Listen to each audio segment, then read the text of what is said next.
Welcome to MiniTip Monday. This week on MiniTip Monday, we're going to talk about one skill that I think personally is completely transformative for your ability to ride adventure bikes on gravel roads well. It works across all forms of off-road riding, but especially if you're riding a lot of dirt roads, gravel roads, twisty roads, this is going to sort your riding out massively, and that is the concept of trail braking.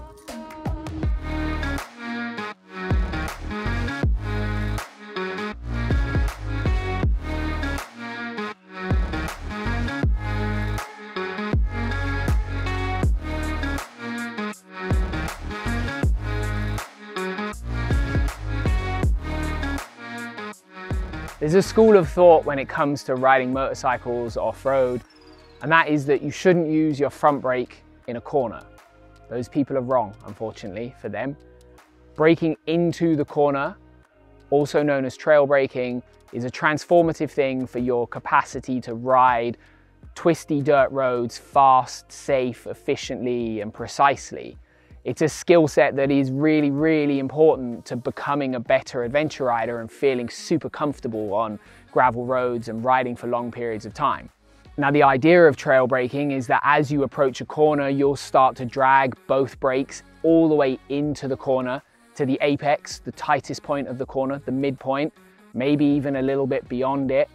And then once you reach that point where you're comfortable and you can see out the corner and everything's good, you roll on the throttle as you release the brake.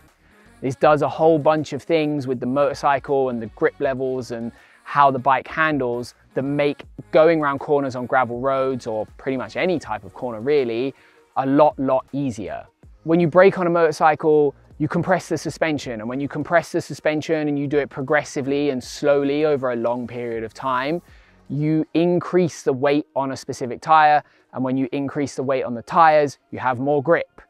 The other thing for me that trail braking is phenomenally good for is improving how safely you can ride dirt roads like this.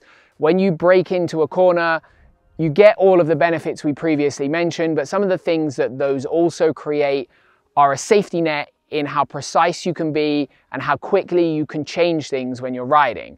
Now, I'm not saying when you ride a gravel road that you should take lots of risks, but when we go around blind corners, there are always the possibility that the terrain changes, the situation changes, and it can't be foreseen.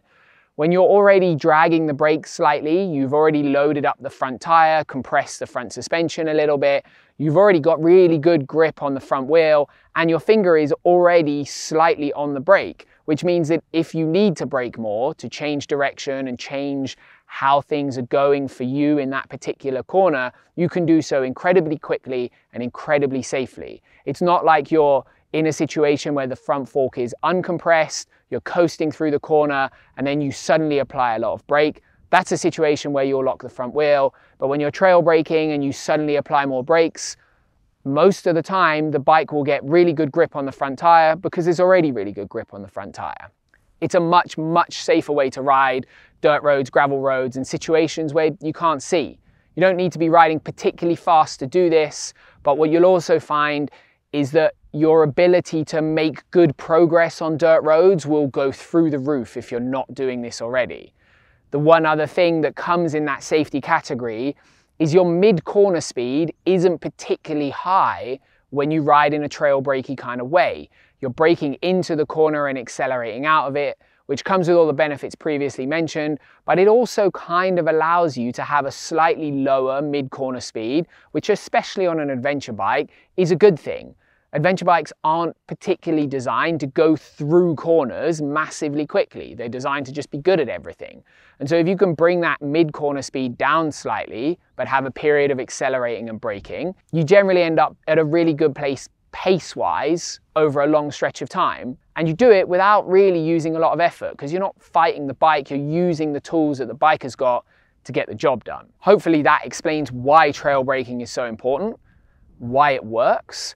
But when it comes to actually implementing trail braking, it can be a little bit of a strange experience to get your head around. If you're not already in the pattern of braking deep into a corner or dragging your brakes for a long time to do braking, it's strange, and it's best practiced initially in a really mellow way. We talked about this in other MiniTip Mondays, about learning to do these things in a straight line without lots of other parameters. I think that's the best way to learn to drag your brakes over a long period of time, is to just practice on a nice flat bit of ground.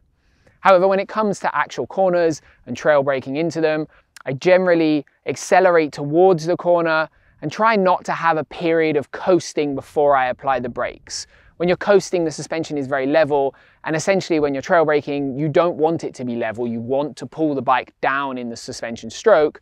So we're going to accelerate towards the corner, and when we get to the point we want to start our braking, we'll apply both brakes nice and gently and at an amount that we won't lose too much speed before the corner. And you're going to brake all the way until at least the apex of the corner. It will feel like you're braking for a long time and a little bit late when you start doing this, but that's right. It should feel like that. When you do this, you'll also notice that over time, you're able to be a lot more precise with the line you choose in the corner. You can stick on the line you're on, you can cross to the apex, you can be much more fluid with these things. When you reach that point of the corner where you're comfortable, you can see out the other side of it, you've got most of your turning done, I then roll on the throttle as I'm coming off the brake. That way you immediately set the attitude of the bike. So we go from a position where the brakes are pulling the bike down in the stroke to going onto the throttle, which settles the rear of the bike. And you have a nice constant attitude, which creates a nice handling bike. When bikes are going backwards and forwards, up and down, and getting stuck in between one or the other, that's when they feel a little bit cumbersome and a little bit uncoordinated, and it's harder to hold your line. Repeat that process that I showed you, but I'm going to follow someone else, this time my dad, so that you can see his brake light as we head into that same corner. So as we come down the hill, you can see he's on the throttle, just gently, nice and consistent, and he's going to brake as we head into the corner. There we go, he's braking, he's dragging it through, and now he comes on the throttle, and a wheelie. Job done. Wow, that was loose. Commitment. Perfect. Hopefully that explained that. That's it. Trail braking is actually a really simple concept. You're braking into the corner and driving out of the corner on the other side. It'll take a bit of practice, but it will also transform your enjoyment and your capacity to ride dirt roads well and safely without almost having moments, without feeling like you're on the edge of your ability. You can slow things down and end up going much quicker. It's fantastic, and I think something that's really, really underrated in people's off-road and adventure style riding. If you've enjoyed this MiniTip Monday and you want to see more of these, this is a series we do on Patreon where you can watch every single episode in 10 episode seasons before anyone else sees them, including episodes that no one else sees. On top of that, we also have an online shop where we sell a few bits of kit and parts and some of the stuff we've used on our project bikes, like graphics kits and products that we really believe are worth you spending your money on. We don't sell everything, but the stuff we do sell is stuff we really, really think is great. And that includes this Fox Legion kit that I'm wearing. You can get that in our online shop, so come and check that out in the description in the link below. And otherwise, remember, life's better when you're riding.